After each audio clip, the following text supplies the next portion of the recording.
नमस्कार मित्रों, मैं गयाजी धाम की तरफ से आप सभी का स्वागत करता हूं। मुझे हार्दिक प्रसन्नता है कि गयाजी धाम को शुरू किए हुए लगभग 2 वर्ष का समय हो गया। 2019 पितृपक्ष के दौरान ही मन में वैसे कह लें एक प्रेरणा जागी थी। मतलब मैं रहने वाला गया का हूँ और पितृपक्ष के टाइम में अनेक श्रद्धालु तीर्थयात्री जो है वो गया जी की यात्रा करने आते हैं पिंडदान करने के लिए। जैसे ये तो आप सभी को पता ही हो।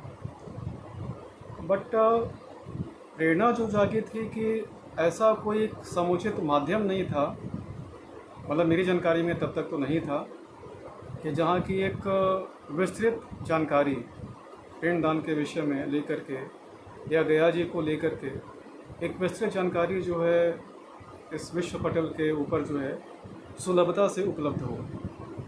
तो इसी प्रेरणा को ध्यान में रख करके gayajidham.com को मैंने शुरू किया था और 1 अक्टूबर 2019 को हमने इसका डोमेन नेम खरीदा था, बाई किया था और तब से 3 महीने का समय लगा था फिर इसको बनाने में और तब जा कर के इसकी शुरुआत जो है इसी दरमियान हुई थी।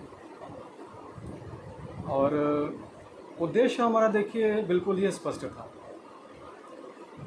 हालांकि मैं तो सॉफ्टवेयर प्रोफेशनल हूँ, सॉफ्टवेयर बाई प्रोफेशन मैं एक सॉफ्टवेयर इंजीनियर हूँ और मैं तो साइंस का आदमी हूँ।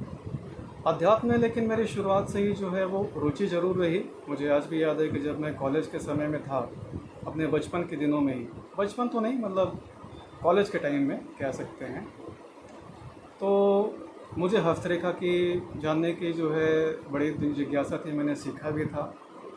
हमारे एक मित्र थे जो ख़ानदानी मतलब पीढ़ी दर पीढ़ी उनके यहाँ जो ज्योतिष का वो वैदिक ज्योतिष के जो है पारंपरिक जो है विद्वान थे, तो उनके सानिध्य में मैंने कुंडली विश्लेषण भी सीखा था और मतलब अध्यात्म की तरफ जो है बचपन से ही मेरी रुचि रही थी। लेकिन हाँ, इतना मुझे ज्ञान नहीं था और उस थोड़े से ज्ञान के जो भी मेरे पास में ज्ञान था, एक जिज्ञासा कि और जाना जाए, तो गयाजी धाम की शुरुआत हुई।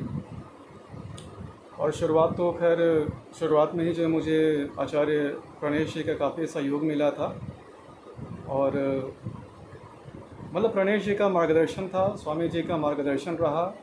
उन्होंने हाथ पकड़ करके मुझे सिखाया, बताया। उनके सानिध्य में रह करके मैंने काफ़ी ज्ञान भी अर्जित किया। आध्यात्मिक विषय में आज भी हमारी बराबर चर्चा होती रहती है या विज्ञान के ऊपर के विषय में। बेसिकली है क्या कि gayajidham.com को शुरू करने का उद्देश्य मेरा जो था वो एक बहुत ही स्पष्ट उद्देश्य था कि देखिए एक स्पष्ट जो है मैं कह देना चाहता हूँ कि मेरा ये मानना है और ऐसा वास्तविक में अगर आप सनातन विज्ञान को अगर तरीके से अध्ययन करेंगे, अगर जानेंगे, समझेंगे, तो ऐसे बहुत सारे ऐसे तथ्य हैं जो कि शायद जो है विश्व जगत को पता नहीं है, या तो उनसे जानबूझ करके छिपाया गया या उसे तोड़ा मरोड़ा गया, या आप चाहे इतिहास की बात कर लें या किसी भी चीज़ों की बात कर लें। विज्ञान तो विज्ञान है, चाहे वो सनातन विज्ञान हो या आध्यात्मिक विज्ञान हो, और विज्ञान को कोई झुठला नहीं सकता। तो मेरा जो उद्देश्य था कि इस विज्ञान को एक ऐसे तरीके से एक तथ्य के आधार पे प्रस्तुत किया जा सके कि ताकि लोगों के मन में जो भ्रांति है, जो तथ्य से जो सत्य से जो वंचित है, जो सत्य वो नहीं जानते, या जिस सत्य को उनसे छिपाया गया है, या जो पहचान किसी की कोई पहचान हो, जो भी चीज़ है, मतलब कोई व्यक्ति, मैं किसी व्यक्ति की बात नहीं कर रहा, लेकिन जिस विज्ञान को वंचित कर दिया गया, उस ज्ञान को विश्व पटल उस पे रखा जा सके ताकि उसको विश्व जगत उसको जाने, समझे और उससे जो है उनका भी ज्ञानवर्धन हो। तो इस यात्रा के क्रम में शुरुआत में तो खैर हमारे स्वामी प्रणेश जी ने ही काफ़ी मुझे सहयोग दिया था और आने वाले समय में जैसे जैसे हम आगे बढ़ते गए तो हमारी एक सुविधा है जो निःशुल्क सुविधा है जिसमें कि कोई भी अगर आप किसी समस्या से पीड़ित हैं, कोई भी एक प्रश्न अगर आप पूछना चाहें तो आप वो पूछ सकते हैं अपनी डिटेल डाल करके वेबसाइट के ऊपर में जा कर के gyajiधाम.com पे। और उस प्रश्न के आधार पे हमारे जो ज्योतिषाचार्य हैं आचार्य श्री कृष्णा मिश्रा जी, तो कृष्णा जी जो हैं आचार्य जी जो हैं उसका विश्लेषण करके आपका उचित मार्गदर्शन जो भी आपके लिए आपके जो वैदिक गणना के आधार पे जो भी समुचित जो उपाय होगा वो आपको निःशुल्क परामर्श वो देंगे। बाकी अगर आप डिटेल अगर एनालिसिस कराना अगर चाहते हैं तो वो सुविधा भी है। पूजा अनुष्ठान करवाना चाहते हैं तो भी सुविधा हम प्रदान करते हैं। और ये सारी तो आचार्य कृष्णा जी हमारे कृष्णा जी से हमारा जो है हमारा संपर्क हुआ, वो हमारे साथी बने, सहयोगी बने और उनका भी निरंतर आज भी सहयोग उनका बराबर मिल रहा है। भले ही जो है वो काफ़ी व्यस्त रहते हैं, लेकिन अपने व्यस्त समय में से जो है थोड़ा सा समय निकाल करके जो भी प्रश्न होते हैं, जो भी किसी की जिज्ञासा होती है, उसका समुचित निवारण वो करने का प्रयास करते हैं। इसके अलावा जो है धीरे धीरे जो है हमने जो है कुछ अनुष्ठान भी करवाए। कुछ लोग जो है जिनको की पूजा अनुष्ठान की आवश्यकता थी तो उनका हमने पूजा अनुष्ठान भी करवाया और तो वो भी कार्य हो रहा है। तो धीरे धीरे हम आगे बढ़ रहे हैं। लोग हमारे साथ जुड़े हैं। आचार्य श्याम जी महाराज जी हमारे साथ जुड़े जो राजस्थान के हैं और उनका भी काफ़ी सहयोग निरंतर मिलता आ रहा है, अभी भी मिल रहा है।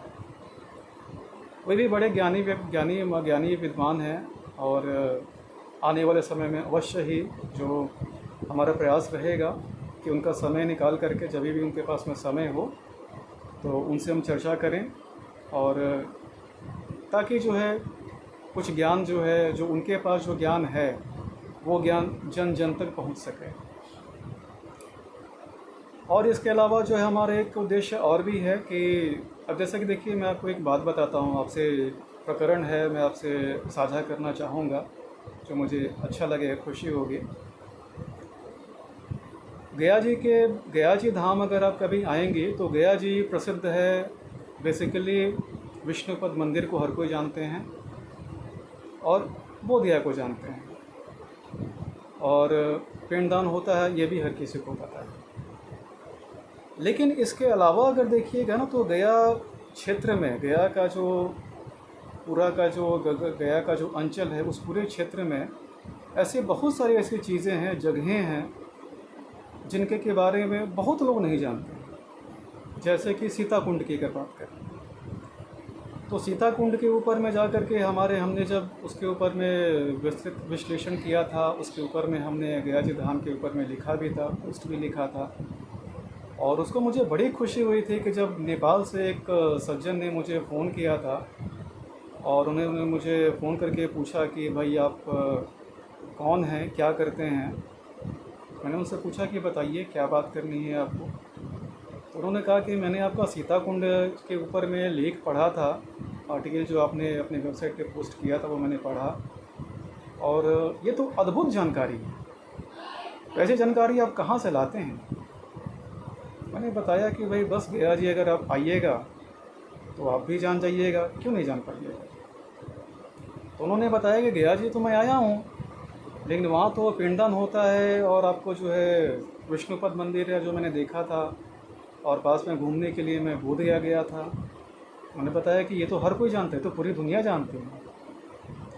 उन्होंने मतलब उनका जो कॉम्प्लीमेंट था, उन्होंने मुझे कॉम्प्लीमेंट दिया था कि अविनाश जी आप बहुत अच्छा कार्य कर रहे हैं, जो आपके इस मंच के माध्यम से आज सीता कुंड जी के बारे में मुझे जानकारी प्राप्त हुई। और मैं सही बता रहा हूँ, आप अगर वो मतलब फल्गु नदी है, फल्गु नदी के दूसरे किनारे पे है, तो आप जब सीता कुंड जी जाएंगे आपको मतलब इसके एक स्पष्ट जो है लगेगा ना, ऐसी आपको एक अनुभूति होगी कि एक आप मतलब एक विलक्षण अद्भुत जगह पे आप आ गए। अब पता नहीं मतलब वहाँ पे आप वैज्ञानिक शोध कर सकते हैं, अगर चाहें तो शोध कर सकते हैं कि एक्चुअली वहाँ पे ऐसा क्या है कि एक आदमी को असीम शांति की, असीम विलक्षण अनुभूति की अनुभव होता है। और ये अनुभूति सिर्फ मैं ही नहीं, मतलब अगर मेरे ख्याल से अगर आप भी अगर जाएंगे कभी तो आपको भी ऐसी अनुभूति प्राप्त होगी। इसके अलावा बैजू धाम जी हैं, जिनके बारे में आप चाहें तो वेबसाइट पे पढ़ लीजिएगा, वो ऑलरेडी उनके ऊपर में जो है बैजू धाम जी के ऊपर में लिखा हुआ है। ऐसे ऐसे बहुत सारे ऐसी चीज़ें हैं जिनके के बारे में संसार को ही नहीं पता। संसार को छोड़िए, इवन मुझे ही नहीं पता था। बहुत सारी ऐसी चीज़ें हैं, ऐसे जो है प्रकरण जो शोध करने के दौरान जो है मुझे भी जानकारी मिली, बट उससे पहले मैं भी इनसे अनभिज्ञ था, मुझे भी जानकारी नहीं थी। और मुझे ये बताने में आपको कोई संकोच नहीं है कि मैं भी नहीं जानता था बहुत सारी ऐसी चीज़ें। तो बस मित्रों, यही सब जो है हमारा जो है वो कार्य रहा है इन पिछले 2 सालों के पीरियड में, और आगे आने वाले समय में हमारा प्रयास रहेगा। आगे भी हम निरंतर प्रयास करते रहेंगे कि विश्व जगत को जो है जो तथ्य हैं उन सत्य से परिचित कराया जा सके, और जो जानकारी जो आधी अधूरी जानकारी है तो विश्व जगत को उसके बदले जो है पूर्ण जानकारी मिले, और सत्य और प्रामाणिक जानकारी तथ्यों के साथ। ऐसा नहीं कि बस एक कपोल कल्पना करके यूट्यूब पे बहुत सारे ऐसे चैनल हैं जो कि कहानियाँ सुनाते हैं। तो कहानियाँ तो हर कोई जानता है, कहानी तो हर कोई जानता है। सत्य बताओ तो बात तो कोई बात है ना। कहानी तो भाई दादी माँ भी कहानियाँ सुनाया करते थी बचपन में। ये मेरे ख्याल में हर किसी ने दादी माँ की कहानी सुनी होगी। तो कहानी नहीं, सत्य विश्व को बताइए, ताकि विश्व जगत जो है सत्य को जाने, सत्य से परिचित हो सके। तो धन्यवाद मित्रों आप सभी का, और आने वाले समय में हमारा प्रयास जारी रहेगा।